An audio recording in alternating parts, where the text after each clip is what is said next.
ಧಾರವಾಡದಲ್ಲಿ ಮತ್ತೆ ಜೈನ ಮಂದಿರ ಕಳ್ಳತನ ಪ್ರಕರಣ ಬೆಳಕಿಗೆ ಬಂದಿದೆ.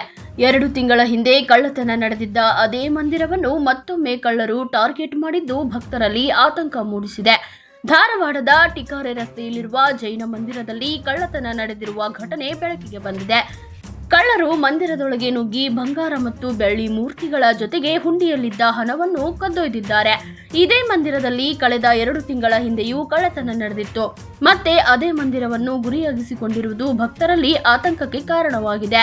ಘಟನೆಯ ಮಾಹಿತಿ ತಿಳಿಯುತ್ತಿದ್ದಂತೆ ಸ್ಥಳಕ್ಕೆ ಶಹರ ಪೊಲೀಸ್ ಠಾಣೆಯ ಪೊಲೀಸರು ಭೇಟಿ ನೀಡಿ ಪರಿಶೀಲನೆ ನಡೆಸಿದ್ದಾರೆ.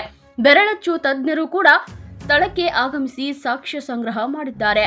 ಘಟನೆ ಶಹರ ಪೊಲೀಸ್ ಠಾಣೆ ವ್ಯಾಪ್ತಿಯಲ್ಲಿ ನಡೆದಿದ್ದು ಕಳ್ಳರ ಪತ್ತೆಗೆ ಪೊಲೀಸರು ಜಾಲ ಬೀಸಿದ್ದಾರೆ. ಧಾರವಾಡದಲ್ಲಿ ಒಂದೇ ಮಂದಿರದಲ್ಲಿ ಮತ್ತೆ ಕಳ್ಳತನವಾಗುತ್ತಿರುವುದು ಭದ್ರತಾ ವ್ಯವಸ್ಥೆ ಬಗ್ಗೆ ಪ್ರಶ್ನೆ ಎಬ್ಬಿಸಿದೆ.